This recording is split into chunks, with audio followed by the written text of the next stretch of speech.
स्वामी कुमारमो देव जानी जय निशी गए नरनामी स्वामी कुमारमो देव जानी जय निशी गए नरनामी स्वार सुराय सुरवा सदिर निरावा जगत समजाता जरो सोजे स्वामी कुमारमो देव जानी जय निशी गए नरनामी सागर संदीप शवन अभ्यर्थ लाइन भाव स्वामी मिलाए जंगली अपत्यम प्रपत्यम भक्ति पाणे विनय विराजय सदा उतारे नमः नमः जंगली बजे नमः काय वेद अहंर स्वामी कुमार देव जय किया सुना दजे स्वामी कुमार देव जय जय किया सदा सागर वायरा संदेशो स्वामी कुमार देव जय किया सागर वायरा लेतो स्वामी कुमार देव जय किया सदा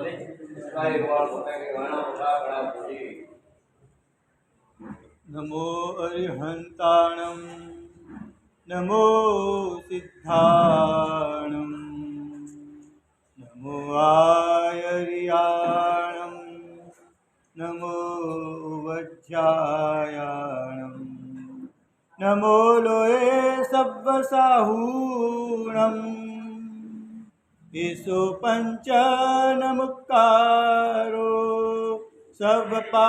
सर्वपावपणासनो मंगलाणं च सर्वेसिं परमं हवै मंगलम्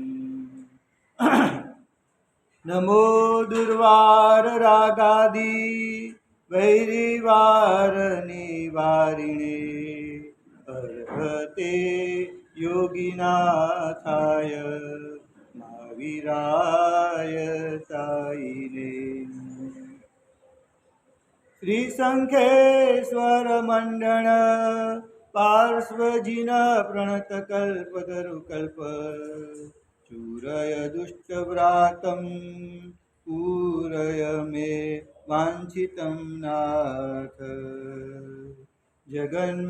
जगन्महामोहनिद्रा प्रत्युष समयोपमं मुनिसुव्रतनाथस्य देशनावचनं स्तुमः सर्वारिष्टप्रणाशाय सर्वाभीष्टार्थदायिने सर्वलब्धिनिधानाय गौतम स्वामिने नमः। अज्ञानतिमिरान्धानां ज्ञानाञ्जनशलाकया नेत्रमुन्मीलितं येन तस्मै श्रीगुरवे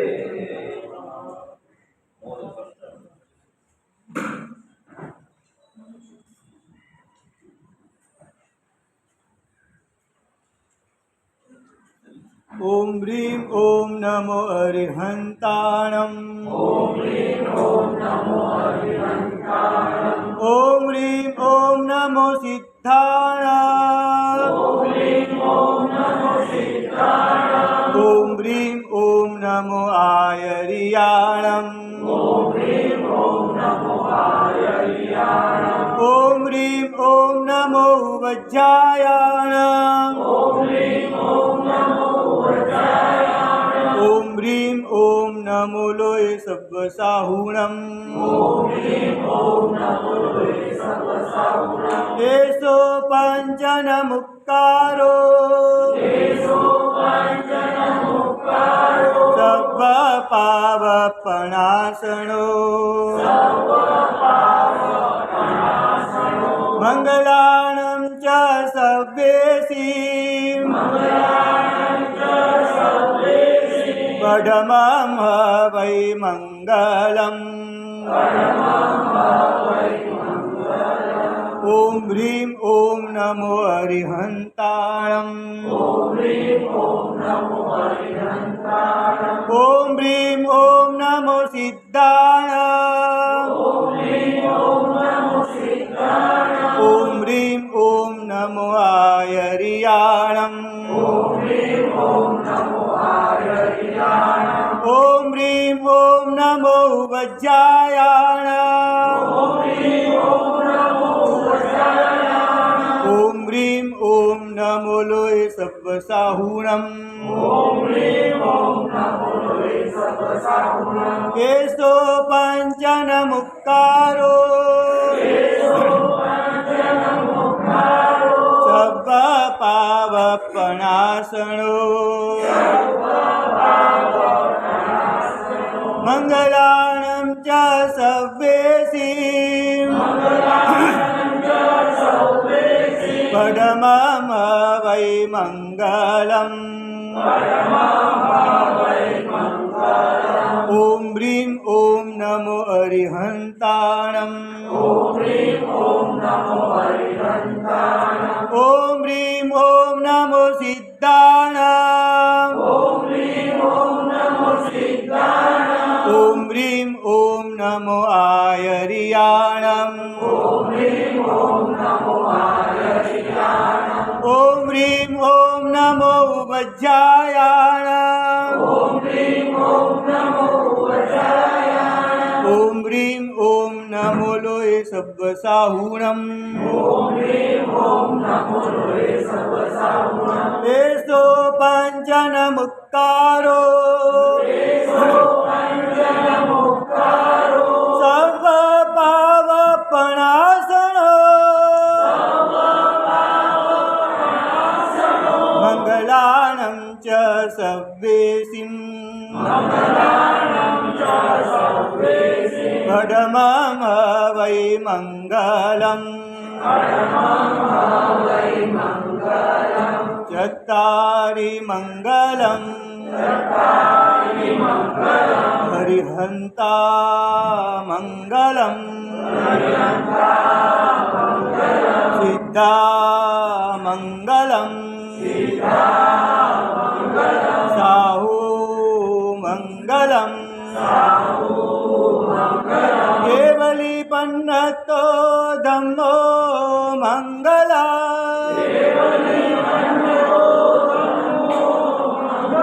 चत्तारि लघुत्तमा हरिहन्ता लघुत्तमा सिद्धा लघुत्तमा साहू लघुत्तमा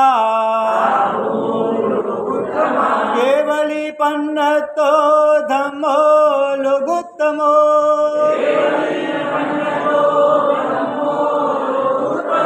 चत्तारि शरणं पवज्जामि हरिहन्ते शरणं पवज्जामि सिद्धे शरणं पवज्जामि साहू शरणं पवज्जामि केवली पन्नतं धम्मं शरणं पवज्जामि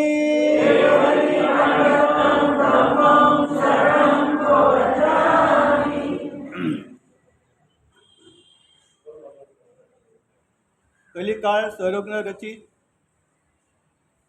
હેમચંદ્રાચાર્ય ગુરુ ભગવાન દ્વારા રચેલો એવો જે યોગશાસ્ત્ર ગ્રંથ જે છે એનું આદિ મંગળ આપણે કરી રહ્યા છીએ. જે ગ્રંથ રચ્યો હોય અને એની પર વૃત્તિ એટલે જે ટીકા કહેવાય છે, એનું વિવેચન જેમણે કર્યું હોય એ કરતાં એક જ બંનેના કરતાં એક હોય અને 100 પગનો વૃત્તિ કહેવાય. કે મૂળ ગ્રંથ પણ જેમણે રચ્યો, આવા ઘણા બધા આગમિક ગ્રંથો જે છે ગણધર ભગવંતો રચેલા, પણ એની વૃત્તિ જે છે એ શ્રીલંકા ચૂર્યસુરી વગેરે મહાત્માએ લખેલી છે, અભયદેવ સુરી મહારાજ વગેરે. પણ એ 100 પગના ન કહેવાય. પણ આવા ઘણા બધા ગ્રંથો જે છે કે ગ્રંથકાર મૂળ રચનાકાર પણ પોતે હોય, એની વૃત્તિ જે ટીકા કહેવાય છે એ પણ, એનું વિવેચન જે કહેવાય એ પણ પોતે રચ્યું હોય, એને 100 પગનો ગ્રંથ કહેવાય. તો યોગશાસ્ત્ર જે છે એ પૂજ્ય હેમચંદ્ર સુરી મહારાજે રચેલો જે છે અને પાછળથી એની વૃત્તિ પણ એમને પોતે બનાવેલી છે. એ 100 પગનો આ ગ્રંથ કહેવાય. એ પોતાની જાતે જ પોતે ગ્રંથ બનાવ્યો અને એનું પર વિવેચન પણ પોતે કર્યું કે આ હું શ્લોક દ્વારા શું કહેવા માગું છું એવું પોતે જાતે બતાવ્યું છે. તો એની પહેલાં એનું આદિ મંગળ છે ટીકાનું. પ્રણમ્ય સિદ્ધ અદ્ભુત યોગ સંપદે શ્રી વીરનાથાય વિમુક્ત સારીને સ્વયોગ શાસ્ત્રાર્થ વિશેષ નિર્ણયો ભવ્ય અવબોધાય મયા વિધાસ્યતે. એટલે કે જેને અદ્ભુત એવી યોગની સિદ્ધિની સંપત્તિ પ્રાપ્તિ થઈ છે એવા વીર પ્રભુને, વિમુક્તશાલીને એટલે કે મુક્તિને જેમને પ્રાપ્તિ કરી છે એવા પરમાત્મા મહાવીર પ્રભુને પ્રણામ કરીને પોતે જ રચેલું યોગશાસ્ત્ર જે છે એનો વિશેષ નિર્ણય કે આ ગાથા દ્વારા હું શું કહેવા માગું છું, એવો વિશેષ નિર્ણય જે છે એ ભવ્યના અવબોધ માટે, એટલે ભવ્ય જીવને અવબોધ થાય એના માટે મારા વડે આ યોગશાસ્ત્રની આ વૃત્તિ ટીકા જે છે એનો નિર્ણય એ કરાય છે. હવે યોગશાસ્ત્રનો પહેલો જ જે શ્લોક જે છે, નમો દુર્વાર રાગાદિ વૈરી વાર નિવારિણે અર્હતે યોગી નાથાય મહાવીરાય તાય. આ જે શ્લોક જે છે બહુ મજાની વાત છે. એમાં નમો દુર્વાર રાગાદિ વૈરી વાર નિવારિણે. નમઃ શબ્દ છે અવ્યય કહેવાય, એટલે ક્રિયાપદ છે કે હું નમસ્કાર થાઓ. કોને નમસ્કાર થાઓ? તાઈને અર્હતે યોગી નાથાય. આ બધા જ બાકીના વિશેષણો છે પરમાત્માના. અર્હતે અરિહંત પરમાત્મા, વીરનાથાય એટલે કે વીર પ્રભુને, અને યોગીના નાથ પાછા પરમાત્મા યોગીઓના નાથ છે, અને એવા તાઈને અને રક્ષણ કરવાવાળા એવા પરમાત્મા મહાવીર પ્રભુને.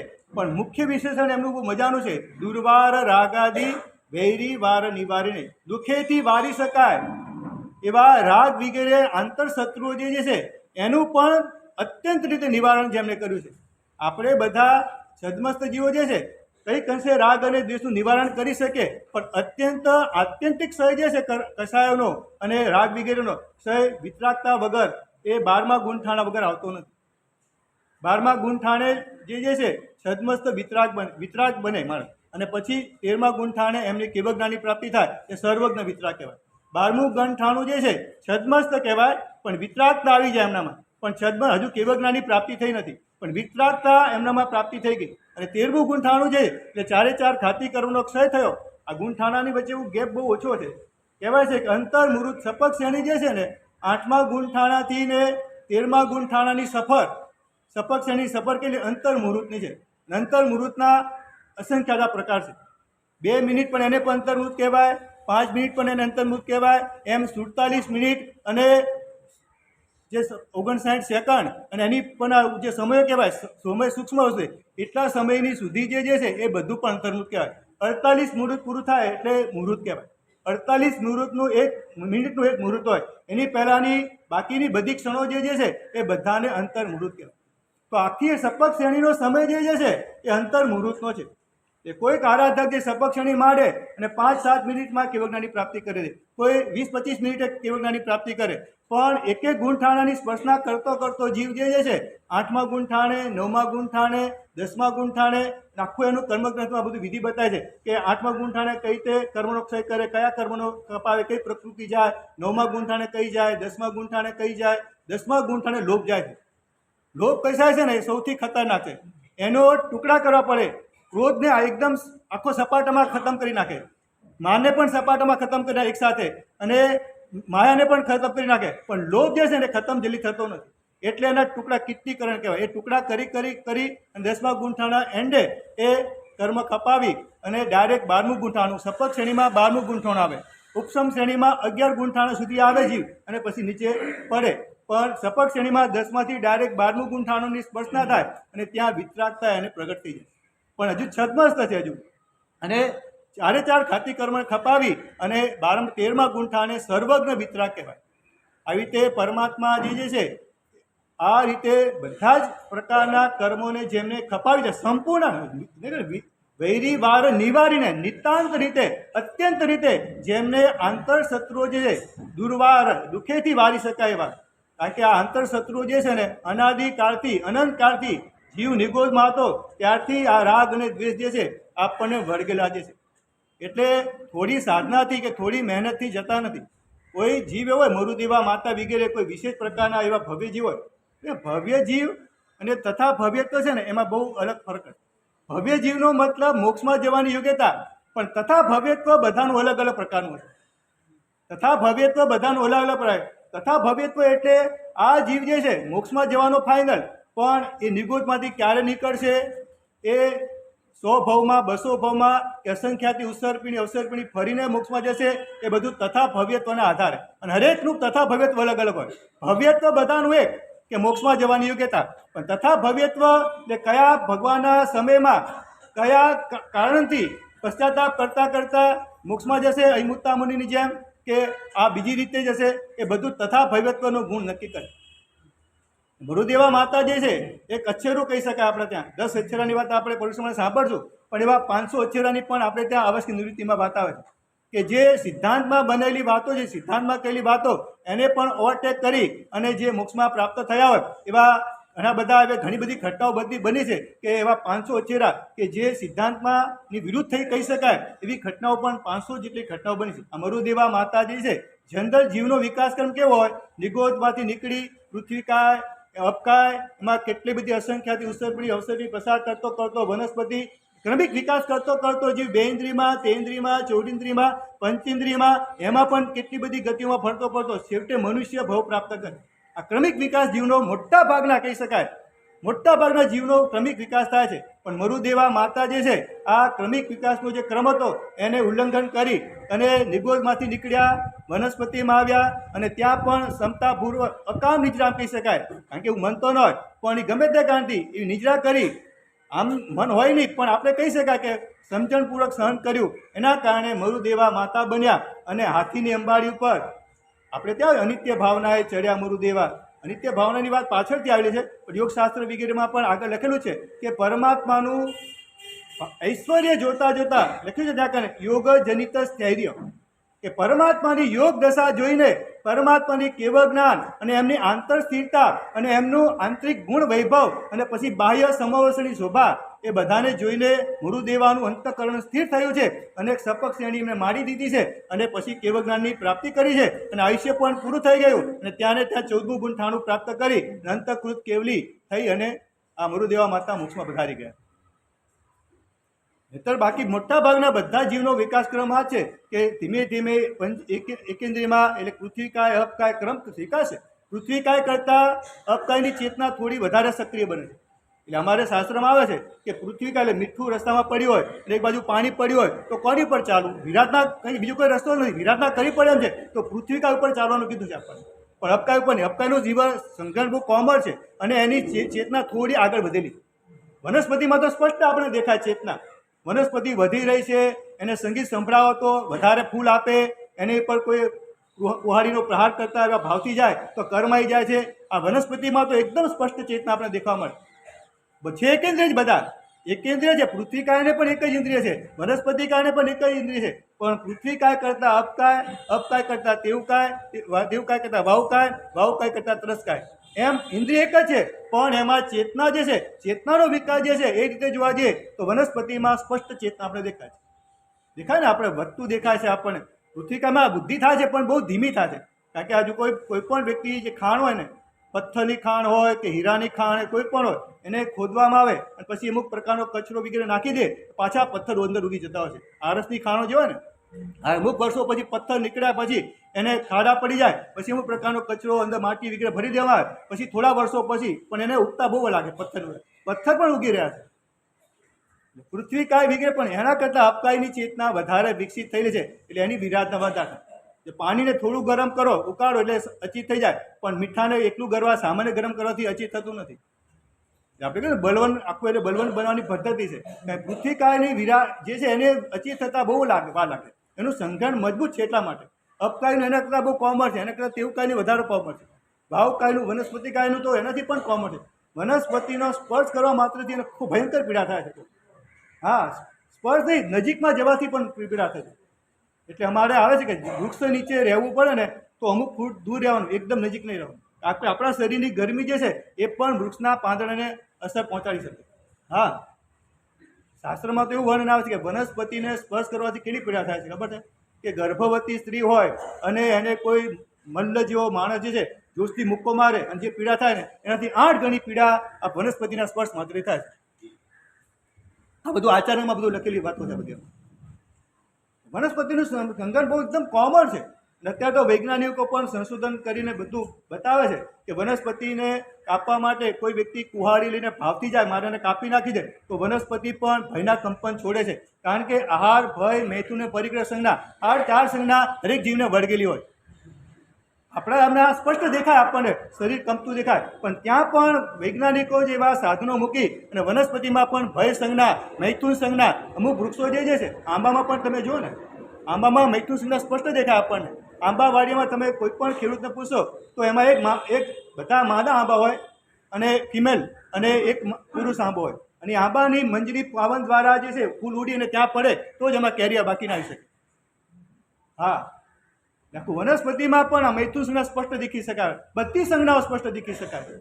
વિચાર ભણ્યા હોય તો તમને ખ્યાલ આવે કે આ બધું બતાવેલું છે આપણે. અત્યારે વૈજ્ઞાનિક સંશોધનથી બધું એકદમ સિદ્ધ થઈ ગયું છે કે આ પૃથ્વીકાય વગેરેમાં પણ 4 પ્રકારની સંજ્ઞા હોય. કારણ કે નિગોદથી જીવ હોય એમાં નિગોદના જીવને પણ 4 સંજ્ઞા વળગેલી હોય. આહાર, ભય, મૈથુન અને પરિગ્રહ, એટલે જ સંજ્ઞાને આહાર સંજ્ઞાને તોડવા માટે આપણે તપ કરવાનું છે. ભય સંજ્ઞાને તોડવા ભાવ ધર્મની આરાધના કરવાની છે. મૈથુન સંજ્ઞાને તોડવા શીલ ધર્મનું પાલન કરવાનું છે. અને જે લોભ વિગ્રહ જે કહેવાય જે સંજ્ઞાઓ એ બધાને તોડવા માટે જે છે દાન ધર્મની આરાધના બતાવી છે આપણે ત્યાં. પરિગ્રહ સંજ્ઞાને તોડવા માટે દાન ધર્મની આરાધના બતાવી. 4 સંજ્ઞા અનાદિકાળથી આપણે જે વળગેલી જે છે એના માટે દાન, શીલ, તપ અને ભાવ આ 4 ધર્મનું પ્રભુએ બયાન કર્યું છે. એટલે નમો દુર્વાર રાગાદી વૈરી વાર નિવારીને, એટલે કે દુઃખેથી વારી શકાય. અમે જોઈએ છીએ, અમને પણ અત્યારે આ મુમુક્ષુપણામાં ઉત્કૃષ્ટ વૈરાગ્ય બધું હતું અને અહીંયા આવ્યા પછી પણ, કારણ કે અનાદિકાળના અત્યારે પણ લાગે, તમને લાગે કે ગુરુ ભગવાનને કંઈ નથી, પણ અમને પણ કેવી કેવા નિમિત્તોની અસરો થઈ જાય છે. એટલે દુઃખેથી વારી શકાય. વારંવાર પ્રયત્ન કર્યો હોય છતાં પણ આ છે ને મોહરાજા જે છે ને આમ કા નથી પકડાતો પણ આમ પકડાવશે આપણને. એ ગમે તે રીતે એવી રીતે ઘૂસી જાય આપણી અંદર, ખબર ના પડે. ધર્મના બહાનાથી પણ આપણી અંદર રાગ આવી જાય અંદર. એટલે યોગસાર નામનો ગ્રંથ જે છે, મેં એક મજાનો શ્લોક આવે છે, પાપ બુદ્ધ્યા ભવેત પાપમ તો મુગ્ધોનો વેત્ય દહ, ધર્મ બુદ્ધ્યા તું યત પાપમ તદ ચિંત્યમ નિપુણ બુદ્ધિ. પાપ બુદ્ધિથી પાપ થાય તો બધાને ખબર જ છે, પણ ધર્મ બુદ્ધિથી જે પાપ થાય જે છે એ તો એકદમ નિપુણ બુદ્ધિથી વિચારવું પડે આપણને. મેં એક મજાનો પ્રસંગ લખ્યો છે એમાં કે પાપ બુદ્ધિથી પાપ ખબર છે, પણ ધર્મ બુદ્ધિથી પણ ત્યાં લખ્યું છે કે આવું ચિત્ત જે છે એ પણ બરાબર નથી. એક મજાનો એમાં પ્રસંગ છે કે ચોમાસાની સિઝન શરૂ થઈ ત્યારે એક સાવકે સંકલ્પ કર્યો કે આ ઉપાસનામાં બિરાજમાન સાધુ સાધી ભગવાન જે છે એ કદાચ માદા પડે તો મારે એમની ઔષધિનો આખા ચોમાસામાં બધો લાભ લેવો. અને આખું ચોમાસું પૂરું થયું, કોઈ પણ મહાત્મા બીમાર ન પડ્યા અને છેલ્લે અફસોસ કરવા મળ્યો કે મને લાભ ન મળ્યો, મને દવાનો લાભ ન મળ્યો. બોલો, આમ જોવા જઈએ તો કેવું લાગે આપણને? સારું લાગે ને કે મહાત્માને લાભ ન મળ્યો એનો અફસોસ કરે, પણ આવું ચિત્ત જે છે ને એ પણ બરાબર નથી. એનો મતલબ ગરીબી શું સાબિત થયું કે મહાત્મા માદા પડ્યા હોત તો સારું થાય તો મને લાભ મળે.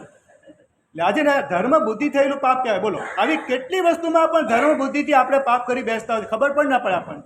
આશય આપણો અશુદ્ધ હોય, બહારથી દેખાતી ક્રિયા શુભ હોય, પણ જો આશય અશુદ્ધ હોય તો ધર્મ દેખાતી બાહ્ય ક્રિયા ધર્મની દેખાય, પણ આંતરિક રીતે જીવ અશુભ કરવું બાંધી શકતો બની શકે. હા, એટલે આપણી જાતે જ પોતે, અને આ જે છે ને કેવળ જ્ઞાની જોઈ શકે આપણા ભાવોને, આપણે પોતે જોઈ શકીએ.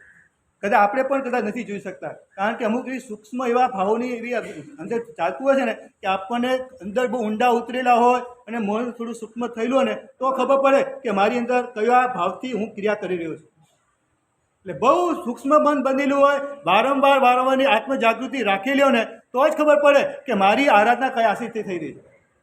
અત્યારે ઘણી વાર એવું દેખાય છે, દેખવામાં પણ આવે આપણને કે એક દેરાણીએ ગઈ સાલ સિદ્ધિ તપ કર્યો હોય અને દેરાણી બધું જોયું જેઠાણીએ કે જો આ સિદ્ધિ તપ કર્યો તો એના સન્માન થયા, બહુમાન થયું, અને હોલમાં પ્રસંગ થયો અને એના નિમિત્તે બધા લોકો આવ્યા, ગિફ્ટ આવી, એ જોઈને પણ કુકર તપ થઈ શકતું હોય. એવું નહીં કે નિજરાના ઉદ્દેશથી તપ થાય એવું કંઈ નથી. આવા કોઈ પણ આશયથી તપ થઈ શકે, બની શકે, અશક્ય નથી વસ્તુ. હમણાં જોયેલું પણ છે. હમણાં સુરતમાં અવધાન થયા ને, એક બેને મને ચિઠ્ઠી મોકલાવી અને કીધું કે સાહેબ કોઈને વાંચવા ના આપતા, પણ એમાં લખેલું હતું કે સાહેબજી અહીંયા ઉદ્ધાન કરવા માટે આવી પણ મને સતત અફસોસ થઈ રહ્યો છે. એનું કારણ એ છે કે બાજુમાં ચકાચક માર સાહેબની નિશ્રામાં ઉદ્ધાન થયા છે, ત્યાં કને મારે જવાનું હતું, પણ મારી બેનપણીએ મને કીધું કે તું અહીંયા આવી જા, અહીંયા બહુ મજા આવશે, અહીંયા ઉદ્ધાન અને ભક્તિ યોગાચાર્યની વાત ના સાંભળે. હું અહીંયા આવી, પણ મને ત્યાં ખબર પડી કે ત્યાં ઉદ્ધાનના આરાધકોને 60,000 રૂપિયા ઇનામ બહુમાન કરવાનું છે, તો મને સતત અફસોસ કર્યો છે. ખરેખર બેની નિખાલસતા કબૂલાત બહુ ખરેખર, પણ આવી ટપાલ લખી મને આપેલી. બોલ કે મને સતત આમ પસ્તાવો થઈ કે હું અહીંયા ક્યાં ઉદ્ધાન કરવા માટે ત્યાં ગયો તો મને 60,000 રૂપિયા મળે. કે સાહેબ આટલું બધું સારું, આપ બધા સારી આરાધના કરાવી રહ્યા છો અને ગુરુપુરની વાતના પણ સારું છે, પણ સતત મને અંદરથી આ વારંવાર ટ્યુન વાગ્યા કરે કે ત્યાં ગયો તો મને 60,000 રૂપિયા. ભલે એની પરિસ્થિતિ કાંઈ નબળી હશે, ગમે તે કારણથી, પણ આવા નબળા વિચારો આવી જાય છે માણસ. આ બનેલી સત્ય ઘટનાની વાત કરું છું તમને. મણકે સાહેબ ટપાલ ફાડી જ નાખી, અહીંયા છે હાજર નથી એટલે તમને કહું છું. પણ આવા કેટલા વ્યક્તિના કેવા અંદર આશયમાં આવું રમતું હોય પણ ખબર પણ ન પડે આપણને. જ્યારે પણ આપણે પોતા જાતે નિરીક્ષણ કરવાનું છે કે હું જે આરાધના કરું છું એ લોકોને બતાવવા માટે નથી કરતો, અથવા આની પાછળ કોઈ બીજો કોઈ આશુત આશય તો નથી ને મારો. એટલે કોઈ નન્નથ નિજ્જર અર્થહીમ તવ મહિતીચા, નિજરા સિવાય કોઈ હેતુથી આરાધના કરણથી તપ વગેરે કરીએ કે કોઈ પણ આરાધના કરીએ આપણે નિજરા સિવાય બીજું પુણ્યના બંધના હેતુથી પણ આરાધના નથી કરવાનું. પુણ્ય બંધાય ખરું 100%, કારણ કે ક્રિયા કરે કર્મ બંધાય. હવે કોઈ પણ ક્રિયા કરે, હું વૈકલ્પિક ક્રિયા કરું છું, શુભ ક્રિયા છે, છતાં મને કર્મ બંધાય, કારણ કે વચનની પ્રવૃત્તિ ચાલુ છે ને, વચનની પ્રવૃત્તિ ચાલુ છે, મારા મનની પ્રવૃત્તિ ચાલુ છે, કાયની પ્રવૃત્તિ ચાલુ છે, એટલે શુભ ક્રિયાના કારણે શુભ કર્મ બંધાય કરું. જ્યાં સુધી ક્રિયા ચાલુ હોય ત્યાં સુધી કર્મ બંધાય. આ નિયમ રાખવાનો. જ્યાં સુધી ક્રિયા ચાલુ હોય ત્યાંથી કર્મ બંધાય, પણ શુભ ક્રિયા ચાલે શુભ કર્મ બંધાય. એટલે જ આપણે વધારે ગુપ્તી ભાવમાં જવાનું. આટલું ખાસ ધ્યાન. ગુપ્તી જે છે ને એ આપણી મૂળ સાધના છે. આ ખાસ મગજમાં ધ્યાન. ગુપ્તીમાં રહેવું, 3 ગુપ્તી સતત પાલન કરવું ને એ જ આપણી મૂળ સાધના છે આપણી. એટલે અમને સાધુ ભગવાને પણ કીધું છે કે કારણ સમિતિ પ્રપંચ સલુણા. ગુપ્તી જે છે ને એ મૂળ આપણો ઉત્સર્ગ માર્ગ છે કે કારણ વગર શરીરને હલનચલન કરવું નહીં, કારણ વગર બોલવું નહીં, કારણ વગર મનમાં પણ કોઈ સંકલ્પ વિકલ્પ કે મનમાં ચિંતન પણ ન કરવું, મનને એકદમ અક્રિય બનાવી દઉં, નિર્વિચાર નિર્વિકલ્પ બનાવવું, એ આપણી મૂળ સાધના. કારણ કે આત્માનું સ્વરૂપ એ છે, નિર્વિકલ્પ છે. આત્માનું સ્વરૂપ કાયથી રહિત છે, આત્માનું સ્વરૂપ વચનથી રહિત છે, અને આત્માનું સ્વરૂપ મનથી રહિત છે. મનની પહેલે પાર આત્માનું સ્વરૂપ રહેલું છે. તો આત્માને મૂળ ભાવમાં જવા માટે સમિતિ ગુપ્તી જે છે એ મુખ્ય બતાવી છે. બહુ શ્લોક બજાર યાદ નથી આવતો અત્યારે, પણ મજાની વાત છે એમાં. હા,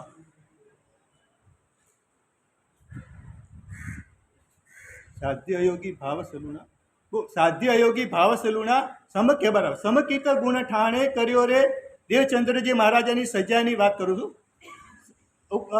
સમકિત ગુણ ઠાણે કર્યો રે, સાધ્ય અયોગી ભાવ સલુણા, ઉપાદાનતા તેહની રે, ગુપ્તિ રૂપ સ્થિર ભાવ સલુણા. કારણ કે સમ્યક દર્શનની જીવને જ્યારે પ્રાપ્તિ થાય છે ને, નિશ્ચયને એનું સમ્યક દર્શન, જ્યારે વ્યવહારથી આપણને બધાને સમ્યક દર્શન છે, પણ નિશ્ચયથી જ્યારે સમ્યક દર્શનની પ્રાપ્તિ થાય ત્યારે શું ઘટના ઘટે છે? જ્યારે નિશ્ચયથી સમ્યક દર્શનની પ્રાપ્તિ થાય, સમકિત ગુણ ઠાણે કર્યો રે, સાધ્ય અયોગી ભાવ સલુણા. અયોગી ગુણ ઠાણું જે કહેવાય સિદ્ધ અવસ્થા જે છે, એ સિદ્ધ અવસ્થાનું અનુભવન એ વખતે જીવને થતું હશે કે હું દેહ મન વચન પૂતગલ થકી કર્મથી ભિન્ન મુજબ રૂપ કરે. હું દેહ નથી, હું મન નથી, હું વિચાર નથી, હું કર્મ નથી, આ બધાથી જ મારું સ્વરૂપ અલગ છે એવો અનુભવ, ખાલી વિચારણામાંની વાત નથી, એવું જીવનું સ્વરૂપ એને અનુભવાય છે, પ્રતીતિ થાય છે જીવને વખતે, એક્સપિરિયન્સ થાય કે મારું સ્વરૂપ આવું છે. એ સંકેત જ્યારે પ્રાપ્ત થાય ત્યારે જીવને અયોગી ભાવ, સિદ્ધ પરમાત્મા કેવી અવસ્થામાં રહેલા છે, સિદ્ધ અવસ્થાનો આંશિક અનુભવ ન થાય છે. અને એ વ્યક્તિ લખ્યું સમકિત ગુણ ઠાણે કર્યો રે, સાધ્ય અયોગી ભાવ સલુણા, ઉપાદાનતા તેહની રે. ઉપાદાન કારણ એના માટે કહ્યું ગુપ્તિ રૂપ સ્થિર ભાવ સલુણા. કારણ કે અયોગી ગુણ ઠાણે સંપૂર્ણ સ્થિરતા આવી જાય છે. તો મન ગુપ્ત વચન ગુપ્તિ વગેરે ગુપ્તિઓનું જેમ જેમ હું પાલન કરીશ તેમ તેમ મારી અંદર સ્થિરતા અનુભવાશે, અને એ અયોગ ગુણ ઠાણા સુધી આગળ વધતો જઈશ. એ સંકેત જેને પ્રાપ્ત થયું એને ગુપ્તિમાં રહેવું સતત ગમ્યા કરે. અને કારણ સમિતિ પ્રપંચ લખ્યું છે, ત્યાં બોલ્યું છે સમિતિનો પ્રપંચ છે, સમિતિનો વિચાર કારણિક છે. એટલે લખ્યું છે અમારે મુનિ વસહી થકી ઉઠે પામી કારણ 4 જીન વંદન ગ્રામાંતરે કે આહાર કે નિહાર. અમારે અમારા જગ્યાથી ઊભા કેમ થવાનું? જીન વંદન, પરમાત્માના દર્શન કરવા જવું છે એટલે ઊભા થવાનું અમારી જગ્યાએ. જીન વંદન ગ્રામાંતરે કે વિહાર કરવો છે, અહીંયા એક જગ્યાએ વધારે રહેવાય નહીં. 4 મહિના થશે એટલે અમે તરત પૂનમના કે એકમના વિહાર કરી દઈશું 4 મહિના, અને બાકીમાં માસ કલ્પ 1 મહિનાથી વધારે રહેવાય નહીં. એક જગ્યાએ વધારેથી રાગ થાય એટલે જીન બંધન ગ્રામાંતરે, ભાઈ અહીંયા વિહાર કરવાની અવસર આવ્યો છે તો વિહાર કરવા માટે પોતે ઊભો થાય, વસ્તીમાંથી બહાર નીકળે. ગ્રામાંતરે કે આહાર કે નિહાર, આહાર માટે ગોચરી માટે પોતે મુનિ ભગવાન બહાર જાય, અને નિહાર માટે ઠલ્લા માટે. બાકી કોઈ કારણ વગર અમારી જગ્યાથી અમારે ઊભા થવાની કે ભાઈ બાજુમાં અવાજ એટલે જોવા માટે જઈએ તો અમને આ પ્રાયશ્ચિત લાગી જાય. કુતૂહલથી અમે અમારી જગ્યાથી ઊભા થઈએ, કારણ કે ગુપ્તી જે છે ને મુખ્ય સાધના બતાવી. સમિતિનો પ્રપંચ બધો કારણિક છે. ત્યાં તો એટલી બધી વાતો લખે મુનિ હવે મૌન રહી શકતો નથી, એટલે એ મૌન નથી રહી શકતો એટલે પછી સ્વાધ્યાય કરે, નહીતર મૌન જ રહેતા.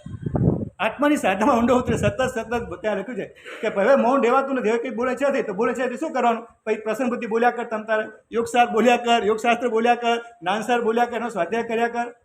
અથવા કોઈ યોગ્ય ભાગ્યશાળી આવ્યો છે ધર્મકથા કરી લે તો એની પાસે. પણ ત્યાં કહાનિક બોલવાનું પણ કહાનિક લખ્યું છે. બોલો તમે. એટલે આપણી મૂળ સાધના જે છે ને, ગુપ્તિની સાધના જે છે, એટલે કાન વગર શરીરને હલનચલન પણ કરવું નથી. એક સ્થિરતા વધુ ને વધુ. એમાં ચોમાસામાં તો લખ્યું છે ભાષા શું પડી સંલીણા. અમારા માટે એક મજાની ગાથા આવે છે 10 વિકાલિકમાં કે ગ્રીષ્મ ઋતુમાં જે છે એની આયા વયંતી ગિમ્હેસુ, એટલે ગ્રીષ્મ ઋતુમાં આતાપ ના લેવાની, કે બારી વાળી જગ્યા હોય તો પણ બારી બંધ કરીને ઉપાસનામાં બેઠા બેઠા ગરમીને સહન કરવાની. અને એ પ્રેક્ટિસ થઈ જાય એટલે પછી ખુલ્લા તડકામાં પહોંચી જવાનું અને ત્યાં પણ ખુલ્લા શરીરે તડકાને સહન કરવા, આતાપ ના લેવાની. આયા વયંતી ગિમેશું હેમંતેશુ હવા ઓળા. હેમંત ઋતુ જ્યારે ચાલતી, પોષ મહિનાની કડકડી ઠંડી ચાલતી હોય ત્યારે અવ્યાપૃ, એટલે કે ખાલી ચોરપટ્ટો રાખી અને બાકીના બધા જ કપડાં નીકાળી અને ઠંડીને સહન કરવાની. અને વાસાસુ પરિસંલીણા, અને વર્ષા ઋતુમાં પ્રતિસંલીનતા, કે વધારે એટલે જ આપણે ત્યાં મહાત્મા પૂર્વના કાળમાં માંસકમણના પાને માંસકમણ ચોમાસામાં કરતા હતા. એટલે વર્ષા ઋતુમાં જેટલું ઉપાશ્રયમાં પણ હલનચલન થાય, બંધ થાય એટલી કોશિશ કરવાની છે. ભાષાસુ પણ ઉપાશ્રયમાં પણ કારણ વગર હલનચલન નથી કરવાનું. કારણ કે આ અત્યારે તમે જો અત્યારે વરસાદ પડ્યો છે, અત્યારે વાતાવરણ ભેજ તો રહેલો છે, આ ભેજમાં અપકાને જીવ તો રહેલા છે પાછા. એટલે વર્ષા ઋતુમાં જે છે વધારે સંલીનતા રાખવાની છે. બોલો, સાધુ ભગવાન માટે કે તમારે પેલું જો મહાત્માને પણ ચોમાસું ઉપાસ્યમાં પણ જો પ્રતિબંધ ફરમાવ્યો હોય, ભાષાસુ પરિસંલીના કહીને ત્યાં પ્રતિસંલીનતા વારંવાર સંલીનતામાં રહેવાનું છે, તો તમારે ફરવા જવાય ખરું? બસ આ ધ્યાન રાખવું. બસ આપણી ગુપ્તિ જે છે ને બહુ મહત્વની સાધના બતાવે છે. એટલે બસ પાપ બુદ્ધિ, આ ધર્મ બુદ્ધિથી પણ કહી શકાય અપેક્ષા કે તમે પૂનમની યાત્રા કરવા જાઓ, જો એકાંતે ઊંધું નહીં પકડતા ને, કે આ પણ ધર્મ બુદ્ધિથી અપેક્ષા વિરાધના થઈને તમે કદાચ ભગવાનની આજ્ઞાનું ખંડન કરી શકતો બની શકે. બોલો, એટલે જો અપેક્ષા ધર્મ બદલાતો જાય છે. એક સમયે પૂજા બહુ મહત્વની છે, પણ પોષદ કરો તો પૂજા ખરી? અમે પૂજા કરીએ ખરા? પૂજાનો ઉપદેશ આપીએ, પૂજાની વિધિ સમજાય, બધું સમજાય, પણ પૂજા કરીએ ખરા? કારણ કે અમારું ગ્રેડ બદલાઈ ગયું છે, અમારી કક્ષા બદલાઈ ગઈ છે. કક્ષા બદલાય તેમ ધર્મ બદલાતો જાય. એમ તમારે પણ જ્યારે અમુક પ્રકાર દ્રવ્ય ક્ષેત્ર કાળ અને ભાવને સામે રાખીને અમુક પ્રકારના પરિવર્તનો લાવવા જોઈએ. લાગે કે હવે ચોમાસી ઋતુ હોય તો મારે તીર્થને યાત્રાના બાનેથી પણ જવાય નહીં. મારે તો ફરવા કઈ રીતે જઈ શકાય? મારાથી ધંધા માટે કઈ રીતે જઈ શકાય? ખરેખર આ વસ્તુ ધર્મ બુદ્ધિથી થતું પાપ કહી શકાય. અપેક્ષા વિચારો, પાપ શબ્દ ના બોલાય પણ વિરાધના કહી શકાય. ધર્મ બુદ્ધિથી થતી વિરાધના કહી શકાય. બહુ ખરેખર આ બોલતા કોકને એવું લાગે કે મહાત્મા તીર્થની યાત્રા નિષેધ કરી રહ્યા છે. આવું નથી. ચોમાસાની વાત છે, જ્યારે વર્ષા ઋતુ થાય અને જ્યારે જીવની ઉત્પત્તિ થાય ત્યારે 6 જીવની કાર્યની રક્ષા જે છે ને એ જ મુખ્ય આપણું સંયમ બતાવ્યું છે. અને સંયમ છે, સંયમ વિના નહીં મુક્તિ રહે. અને સંયમના પણ 2 પ્રકાર બતાવે છે. એક નિશ્ચય નહીંનું સંયમ, વ્યવહારનો. અમારી જે ક્રિયાકલાપ છે બધું વ્યવહાર સંયમ કહેવામાં આવે. નિશ્ચય નહીંનું થતો કે આત્મગુણમાં સ્થિરતા. જેમ બધું સ્થિરતા થાય તેમ ચારિત્ર, અને ત્યાં સિદ્ધમાં લખ્યું સિદ્ધમાં પણ ચારિત્ર કયો ગુણ? સ્થિરતા એ ચારિત્ર ત્યાં સિદ્ધમાં બતાવ્યું. આત્મ પ્રદેશોની નિષ્પ્રકમ અવસ્થા એ સિદ્ધનું ચારિત્ર બતાવ્યું છે. આત્મ પ્રદેશોનું કંપન બિલકુલ અટકી જાય. 13મા ગુણ થાય ને આત્મ પ્રદેશનું કંપન હોય, બોલવા દ્વારા પરમાત્મા પણ વિહાર કરે, બીજું કંઈ પણ. એટલે આત્મ પ્રદેશનું કંપન જ્યાં સુધી ચાલુ, યાવત કંપન તાવત બંધ છે. જ્યાં સુધી આત્મ પ્રદેશનું કંપન હોય ત્યાં સુધી તીર્થંકર પરમાત્માને કર્મ બંધ થાય. 4 કર્મ ખપાયા એવા તીર્થંકર પરમાત્મા કેવળ જ્ઞાને પણ કર્મ બંધ થયા કરે. યાવત કંપન, જ્યાં સુધી આત્મપ્રદેશોનું કંપન ચાલુ ત્યાં સુધી કર્મ બંધ થાય. અને એ કંપન બંધ થાય શૈલેષી 14મા ગુણ ઠાણે એટલે કર્મનો બંધ પણ અટકી જાય. જીવ પછી સર્વ કર્મથી મુક્ત બની જાય છે. હા, આટલું. એટલે આપણે જો નિષ્પ્રકમ અવસ્થાને પ્રાપ્ત કરવા છે, કમસે કમ પહેલાં શરીરથી તો નિષ્પ્રકમ અવસ્થા પ્રાપ્ત કરી. ધ્યાનમાં એવા બેસીએ એવું વારંવાર આસન આપશે યોગશાસ્ત્રમાં આગળ આપણે કદાચ આ થાય કે આસન સ્થિરતા કઈ રીતે કરી, આસન સિદ્ધ કઈ રીતે કરવા, એ વાતો આવશે.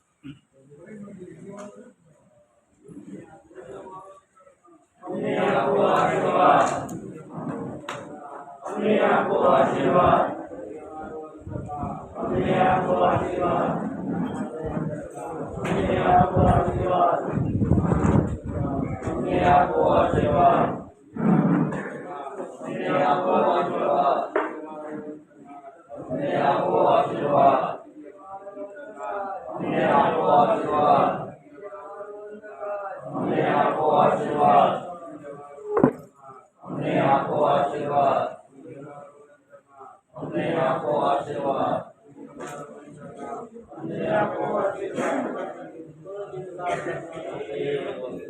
આગળ આવી જાઓ ભાઈઓ.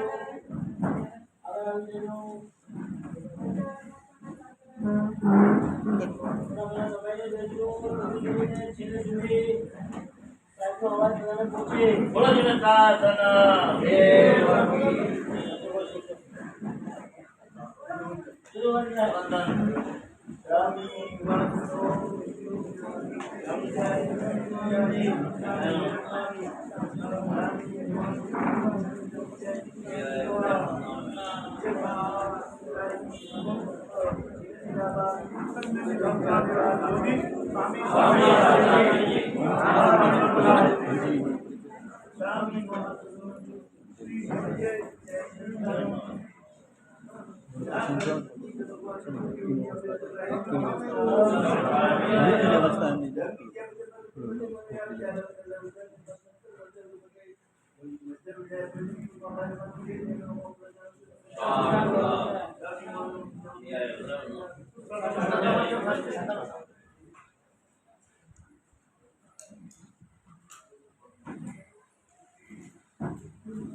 अज्ञानबहुं दुःखं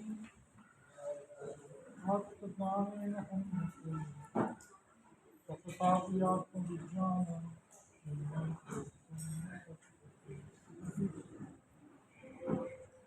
श्रीमान सर्वज्ञ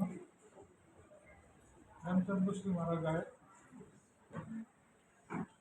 योग शास्त्रना ચોથા પ્રકાશની અંદર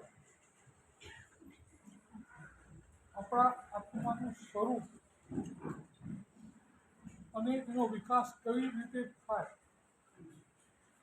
એના બધા સ્ટેપ ક્રમશઃ બતાવે.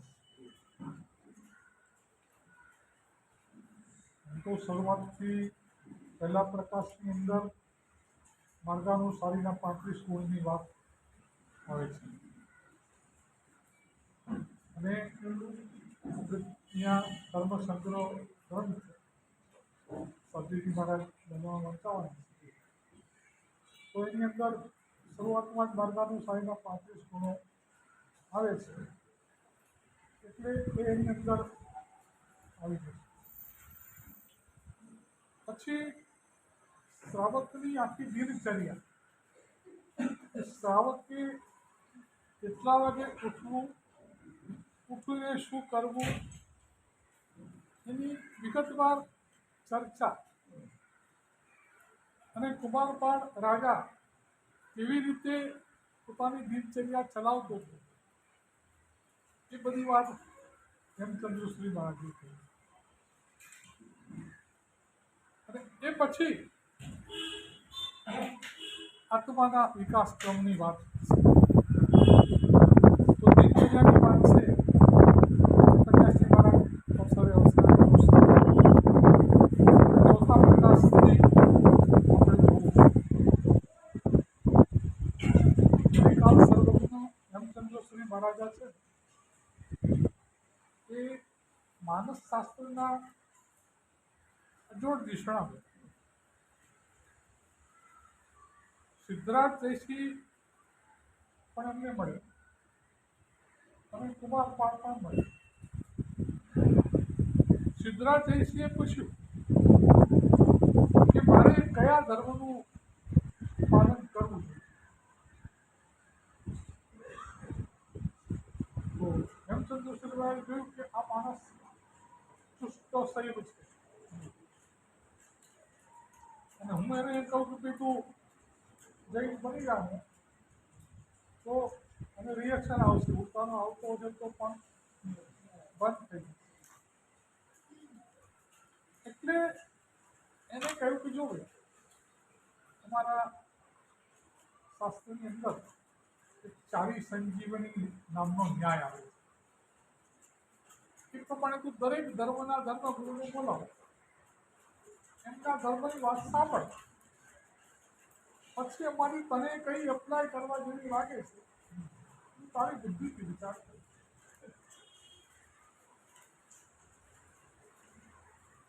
આમાંથી તારે યોગ્ય વાત કોકના મોડેથી તને મળશે. સિદ્ધાર્થ કે તમે ચાવી સંજીવીની ગોઠવું એ શું છે એની મને વાત કરે. તો કે એક ભાઈ હતી અને એના મનમાં એમ કે જો મારો ધણી છે ને એ મારા કયા પ્રમાણે કરે ને તો ઘરમાં મારું વર્ચસ્વ વધી.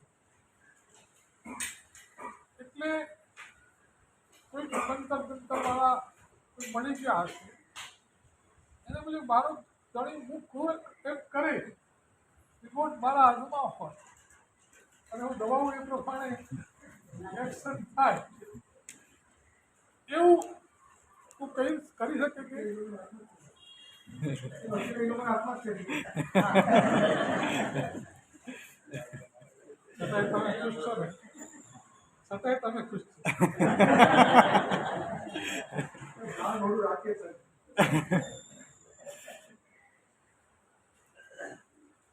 પેલા મંત્રવાળાએ કીધું કે અરે મને બળદ બનાવી દઉં. બળદ કેમ એના માણસ કેમ? તો ત્યાં એને કંઈક ખાવાનું આપ્યું ત્યાં તારા ધણીને ખવડાવી દીધું. હવે એને ખવડાવીને પેલો ખરેખર બળદ થઈ ગયો 4 પગવાળો.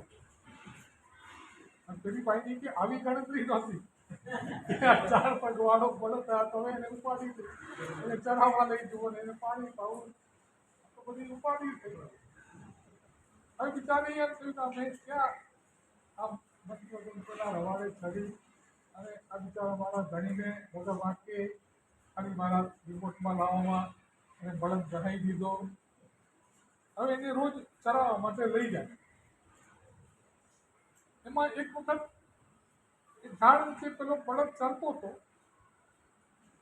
બાજુના ઝાડ નીચે પેલી બાઈ બેઠી અને એ ઝાડ ઉપર એક વિદ્યાધરનું યુગલ આવ્યું.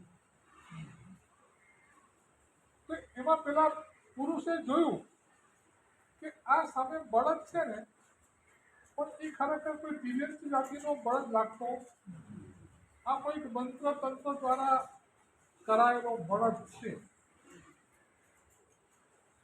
તો એની ઘરવાળી કહેવાય આને માણસ બનાવવાનો કોઈ ચાન્સ કરો કે નહીં? કે આ છે અમુક પ્રકારના ઔષધિયા ખાવાથી એ બળદ બન્યો છે. અમુક પ્રકારના ઔષધ ખાય તો માણસ થઈ જાય પાછો. તો કેવા ઔષધ ક્યાં છે? કે આ બળદ જે ઝાડ નીચે ચરે છે ને એની નીચે એક વનસ્પતિ છે એને ચારી સંજીવની આપણી વનસ્પતિ છે. તો પેલી ભાઈને સંજીવની વનસ્પતિ ઓળખતી નથી પણ એને નક્કી કર્યું કે આ ઝાડનું જે 100 બાય 100ની જે એરિયા છે ને આની નીચે એવી કોઈ વનસ્પતિ છે કે જે કહેવાથી મારો પતિ ફરી પાછો માણસ એનો દાંતરડો લઈને બધું 100 બાય 100નું આખો એરિયા બધું ઝાડ વનસ્પતિ કાપી પછી ધીરે ધીરે પેલા બળદના મોઢામાં એક પછી એક નાખવા માંડી. એમાં ખરેખર પ્રોપર વનસ્પતિ એના મોઢામાં આવી અને પેલો માણસ ફરી પાછો માણસ.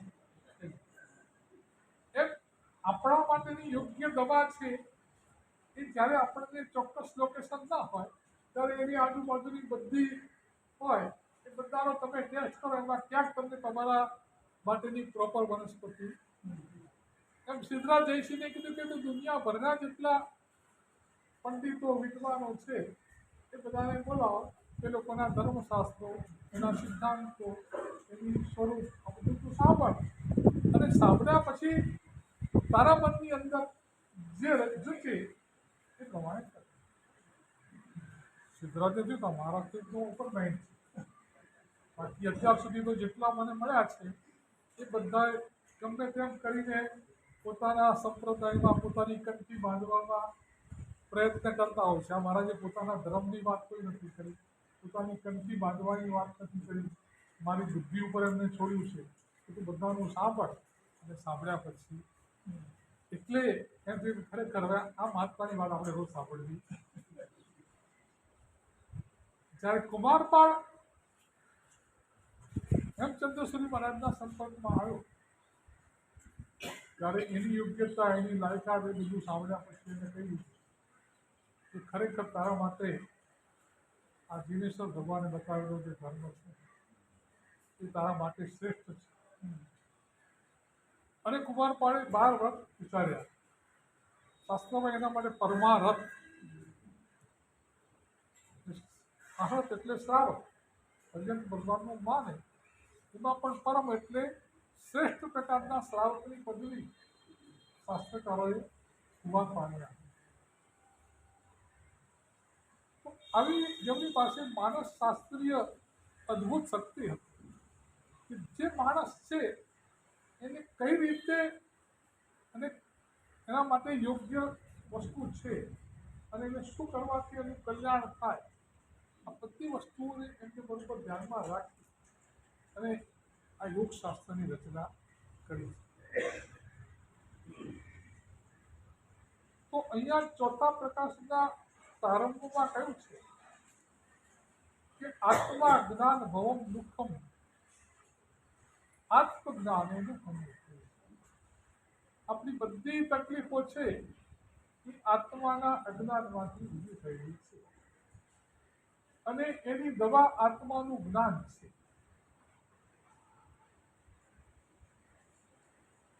આપણા ત્યાં ભારતમાં કોઈ પણ ધર્મો હોય, ભારતમાં 6 દર્શન કહેવાતા, એમાં એક ચાર્વાક દર્શન છે એ નાસ્તિક દર્શન કહેવાય અને બાકીના જેટલા પણ છે જૈન, બૌદ્ધ, વૈદિક, એ બધા આસ્તિક દર્શન છે. એ લોકોની માન્યતામાં બીજો પેટાભેદ હોય પણ આત્માને એ 5 માનતા. અને ભારતની આ આર્ય ભૂમિની અંદર કોઈ માણસને તમે નાસ્તિક કહો ને, ગાળ કહેવાય. નાસ્તિક કીધો, નાસ્તિક પણ આજનું જે શિક્ષણ છે ને એ અનાત્મવાદી શિક્ષણ છે. આજના તમારા કેજીથી માંડીને PhD સુધીમાં ક્યાંય આત્માની શ્રદ્ધા કરવાની વાત આવે ને એવું લગભગ આવતું નથી. તો તમે તમારા બાળકને ઘરથી એ પ્રકારના સંસ્કાર પાડો અને પાઠશાળાએ મોકલો, ઘરે તમે એને એ પ્રકારના ધર્મ સમજાવો તો એનામાં આસ્તિકતા આવે. બાકી આજની સ્કૂલો, આજની કોલેજો એ કોઈને આત્મા વિશે કંઈ શીખવાડવા કે સમજાવવાનું એ લોકોનું લક્ષ્ય નથી. રામચંદ્રશ્રી મહારાજ તો આને ભાખરીનું ભણતર છે. આજનું ભણતર જે છે ને, માણસ HSC પાસ થાય એટલે કે કઈ લાઈન જશે, એટલે અત્યારે કઈ લાઈનમાં પગાર વધારે મળે છે, પેકેજ મોટું કઈ લાઈનમાં મળે છે, બસ જે લાઈનમાં પેકેજ વધારે મળતું છે. એટલે ભણવાની અંદર જ્ઞાન જોડે કોઈ સંબંધ નથી, આપણી રસ કે રુચિ જોડે સંબંધ નથી. માત્ર વિટામિન M મળે એના માટે આજે લોકો ભણે છે.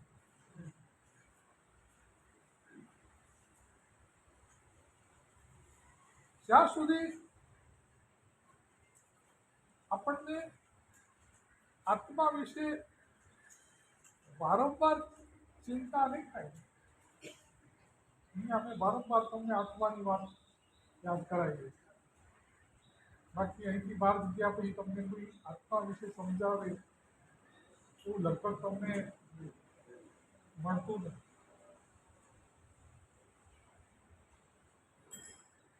કલકત્તાની યુનિવર્સિટીનો એક પ્રોફેસર હતો, હરિશક્ય ભટ્ટાચાર્ય એનું નામ, અને માણસ ફિલોસોફીનો પ્રોફેસર હતો, દર્શનશાસ્ત્ર. એટલે દરેક દર્શનની શું માન્યતા છે, દરેક દર્શન આત્મા વિશે શું કહે છે, આ બધું જાણવામાં એને બહુ રસ.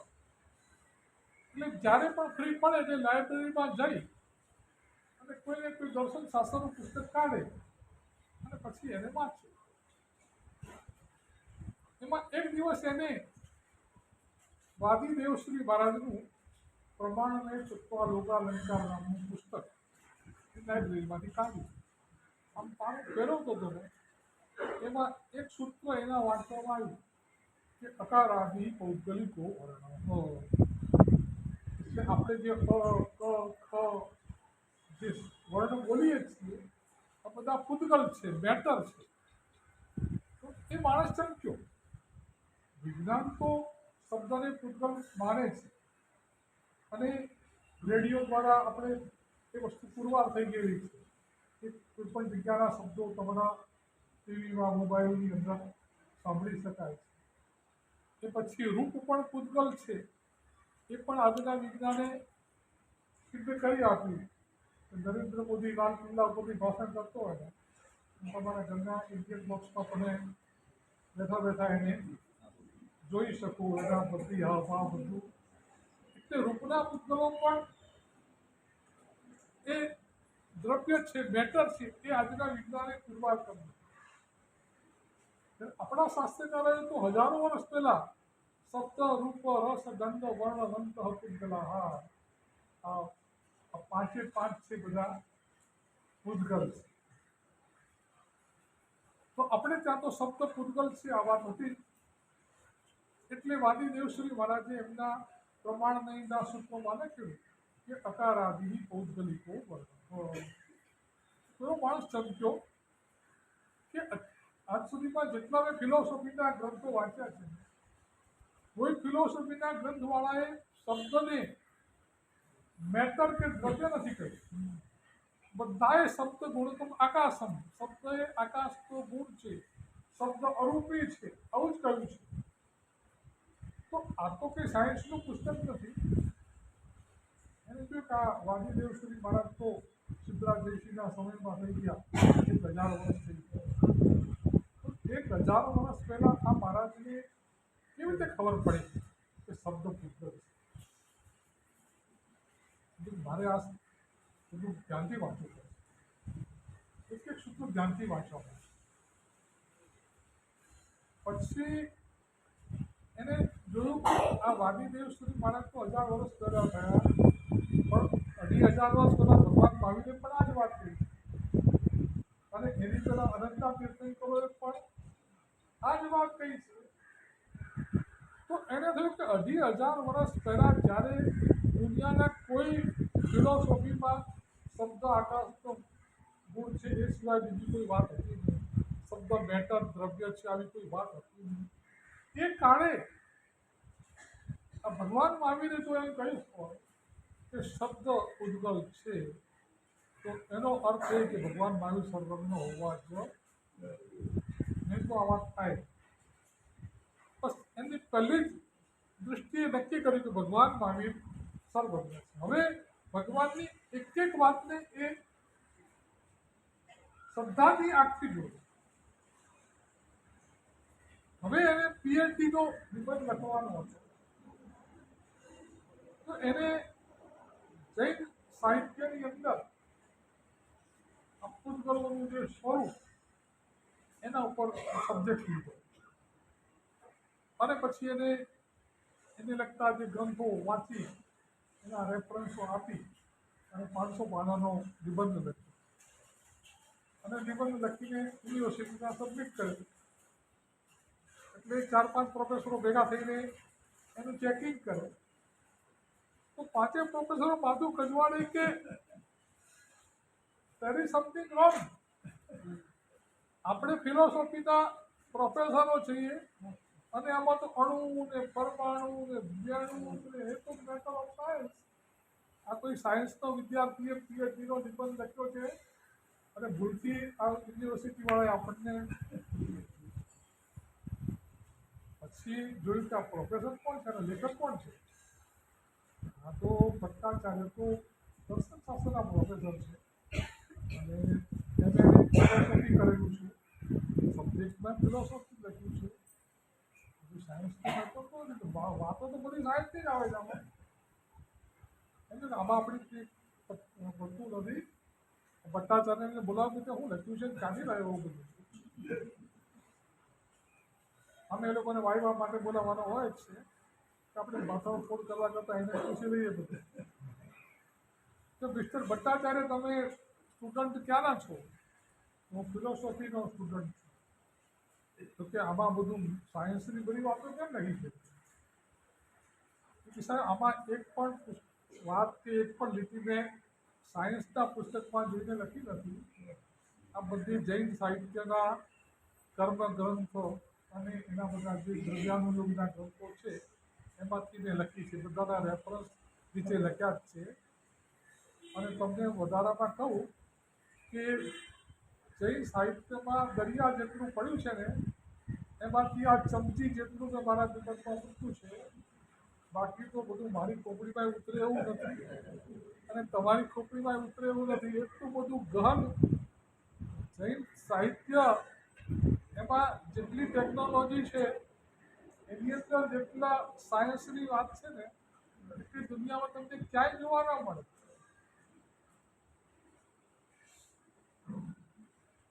તો રૂપ પૂતગલ છે એ આજે સાયન્સે સિદ્ધ કર્યું.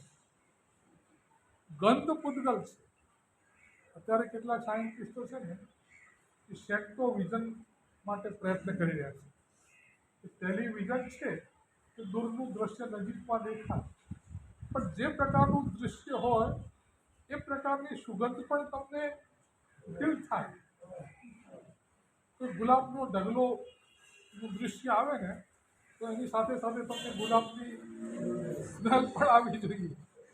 ડુંગળીનો ઢગલો આવે તો એની સ્મેલ પણ, એટલે બધું તમને નેચરલ લાગવું જોઈએ. એટલે આવું પ્રયત્ન કરે છે અને ગંધ પણ પૂતગલ છે. એટલે કાલે કદાચ આ સિદ્ધ થઈ જાય તો પણ અશક્ય વસ્તુ નથી. તો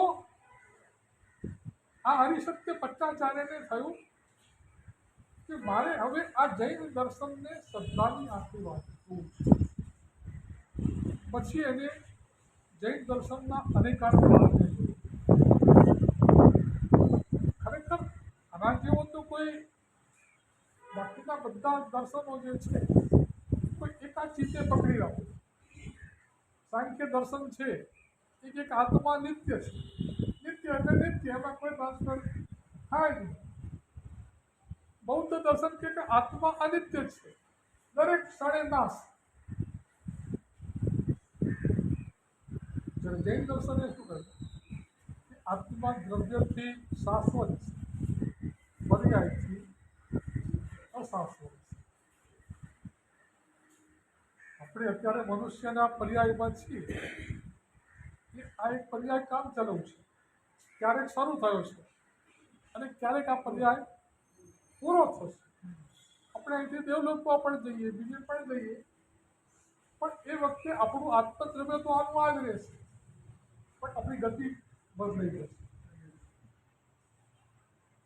તો આ રીતે આપણું આત્મદ્રવ્ય તો નિરોધમાંથી નીકળ્યા અને સિદ્ધ શિલા સુધી પહોંચશું એ પછી પણ એવર ટાઈમ આનું આ જ આપણું દ્રવ્ય રહેવાનું છે. પણ એ આત્મદ્રવ્યના જે પર્યાયો છે એ બધા બદલાતા રહે છે. દરેક ક્ષણે ક્ષણે આપણા પર્યાયો બદલાતા રહે છે. આપણે બચપણમાંથી ગળપણ સુધી પહોંચ્યા, આપણા પર્યાયો બદલાય. ઘણા સરકારો તો ગળપણ આવે જ ને. તો આ જે આત્મદ્રવ્ય છે એનું જે સ્વરૂપ જૈન દર્શનમાં બતાવ્યું છે એ સાંભળ્યા પછી પેલો પ્રોફેસર હલી ગયો. એને પુસ્તક લખ્યું જૈન દર્શનનો શાનવા. 2500 વર્ષ પહેલાં બંગાળી ભાષામાં એને લખ્યું. પછી એનો ગુજરાતી અનુવાદ પણ થયો છે. પછી જ્યારે એને જીવોનું સ્વરૂપ જોવા બેઠું, ઓહો, આપણે તો હાલતા ચાલતા હોય એને જીવ બહુ બોલતો માને. પૃથ્વીને પણ જીવ, પાણીને પણ જીવ, અગ્નિને જીવ, વાયુને જીવ, વનસ્પતિને જીવ, એની પણ વિરાધના ન થાય. એના માટે ભગવાને કેટલા કેટલા સૂચનો કર્યા. પરમાત્મા એના પ્રેરણાઓ કરે અને આ બધા જીવોની હિંસા જેટલી વધુમાં વધુ અટકે એના માટે કેટલી બધી ભગવાને વાતો કરી. આટલું સૂક્ષ્મ જે જીવ વિજ્ઞાન અને આટલી સૂક્ષ્મ જીવોની જયના જૈન શાસન સિવાય ક્યાંય નથી. અને એને પુસ્તક લખ્યું જૈન શાસનની અહિંસા, એ પણ બંગાળીમાં લખ્યું, એનું પણ ગુજરાતી અનુવાદ થયેલો છે. એટલે જે માણસ ક્યારેય જૈન શાસન પામ્યો નથી એ જ્યારે આ જૈન શાસનની વાતો જાણે છે કે જૈન શાસનમાં આત્માનું આવું સ્વરૂપ છે, જીવનું આવું સ્વરૂપ છે, કર્મનું આવું સ્વરૂપ છે, એકદમ સાયન્ટિફિક, આમાં તમે કોઈ ભૂલ કાઢી ના શકો. ખરેખર એમ થાય કે આ ભગવાન મહાવીરનું શાસન કે જૈન શાસન છે એ કોઈ એક સંપ્રદાયની વાત નથી, તો આખા વિશ્વની કલ્યાણની વાત છે. તો આવું જે આત્માનું સ્વરૂપ જે છે એનું અજ્ઞાન અત્યાર સુધીમાં આપણને પરેશાન કરી રહ્યું છે અને એની દવા હોય તો આત્માનું જ્ઞાન છે. તો આપણે ધીમે ધીમે એ બધા જે સ્ટેપ હેમચંદ્રસિંહ મહારાજ જે પ્રમાણે આપણને કહે એ પ્રમાણે નહીં આંગળી પકડી અને આપણે કરીશું. રાત્રિ પ્રવચન ચાલુ થઈ ગયા છે. આજથી એમાં ટાઈમમાં થોડો ફેરફાર કરીને 9:30થી શરૂ કરવાનું છે. બાલિકાઓ માટે શનિવારે શિબિર સાબજીજી મહારાજ રાખવાના છે. આ શનિવારે વેલ્યુ ઓફ જૈન શાસન, બાળકોની અંદર જૈન શાસન પ્રત્યેનો અહોભાવ જાગે એ માટે સાબજીજી મહારાજ પ્રયત્ન કરશે. તો એનો જે કંઈ સમય ને જે કંઈ હોય એ પણ બધા તમારા બાળકોને મોકલી અને આ એમનામાં પણ આ પ્રકારનું વેલ્યુ ઓફ જૈન શાસન આવે એના માટે પ્રયત્ન કરજો. શિવમસ્તુ સર્વજગત પરહિત નિરતા ભવન્તુ ભૂતગણા દોષાઃ પ્રયાન્તુ નાશ સર્વત્ર સુખી ભવતુ લોકઃ. વિશ્વમાં રહેલા સર્વ જીવો સુખી થાઓ, સમતા ભાવને પ્રાપ્ત કરો, સમાધિને પ્રાપ્ત કરો, પાપ કર્મથી મુક્ત થાઓ, સકલ સંઘનું મંગળ અને કલ્યાણ થાઓ, સિદ્ધિ તપ વગેરે ચાતુર્માસિક આરાધના નિર્વિઘ્ને સુખ સાધનાપૂર્વક પૂર્ણ થઈ ભાવના સાથે 12 નોકાર.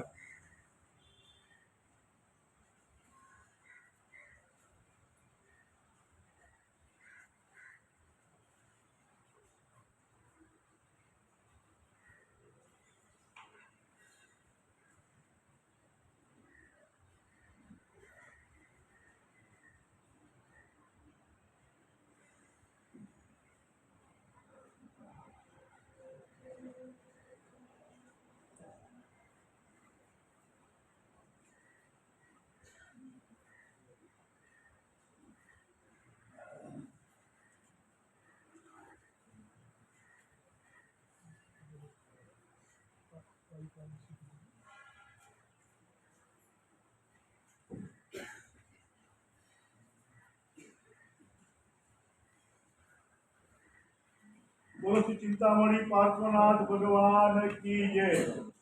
પરમ પૂજ્ય આચાર્ય શ્રી મુનિચંદ્ર સરસ્વતી મહારાજ સાહેબ તથા દાદાજી ભગવત નિદ્રામાં આપણી ચાતુર્માસિક આરાધના ચાલી રહી છે. આજથી કલિકાલ સર્ગના હેમચંદ્રાચાર્ય અને રચિત યોગશાસ્ત્ર ગ્રંથની શુભ મંગળ શરૂઆત થઈ છે.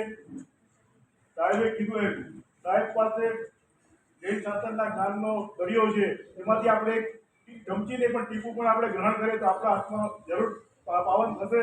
દરેકને વ્યાખ્યાના પધારવા માટે ખાસ વિનંતી. સાથે સાથે દર શનિવારે બહેનોની શિબિર 20 વર્ષથી બાલિકાઓ માટે શિબિર રાખવામાં આવેલ છે. સાહેબ ટાઈમ શું? બોર્ડ પર ટાઈમ ને બધું લખવામાં આવશે. આવતા શનિવારે વેલ્યુ ઓફ જૈન શાસન વિષય પર શિબિર રહેશે. દરેક બાલિકાએ ખાસ હાજરી આપી જ્ઞાન ધંધાનો લાભ લેવા માટે વિનંતી. સિદ્ધિતપનું કાઉન્ટડાઉન નજીક આવી રહ્યું છે. હવે 4 દિવસ બાકી રહ્યા. શુક્રવારે અત્તરપાણા અને શનિવારથી સિદ્ધિતપની શરૂઆત થશે. જેમને પણ 5 બાકી હોય તો દરેક લઈ લો. અને એક ઉપવાસ પણ કરવાની ઈચ્છા હોય તો ચોક્કસ સત્તરમાળામાં પધારે અને તમને સદા સાબરજી પરિવારનું નામ આપે. અને રાત્રિ પ્રવચન 8 થી પોણા 9 વાગે રહેશે દરેકે યુવા માટે. દરેકે પધારવા માટે વિનંતી. બહેનોની શિબિરનો નકરો 7,000 રૂપિયા રાખવામાં આવેલ છે. જેમને પણ લાભ લેવો હોય અત્યારે નામ લખાવી શકે. કોના નોટિસ શિબિર કેટલી જગ્યાએ થાય? 4 શિબિર. અત્યારે 4 શિબિરના 4 નામ લેવાના છે. 7,000 રૂપિયા નકરો બોલો કરી લખાવેલું છે. ધીરજબેન ગંભીરદાસ બોલો ફક્ત 7,000 રૂપિયા.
सूर्य के अवनवच कह तिविहम बिहार वसन कह पाहार पोसी सार पोसी सूर्य के पुनमट मुठी से मजन बगन ससन पारी ठमकन मतन पाना सलन तनो सिरे उगनकासी पोरसी सार पोरसी सूर्य के पुरिमट मुठी से बच कर चोविहम बिहारम अष्टम पान खम बच्चन कालम दिशा में आमिलम विगयो बदन ससन लेवा लंगत सुखी तबि उगन पड़ पारी ठमकन एकाशनम बेस्ट मज तिवियम बिहारम असन गुरु ठनन पारी ठमनगन महत्रागन पानस लेवन लेवन छिन गुण सुसु नव सिरे સારામાં રામ જય રામ જય શ્રી રામ.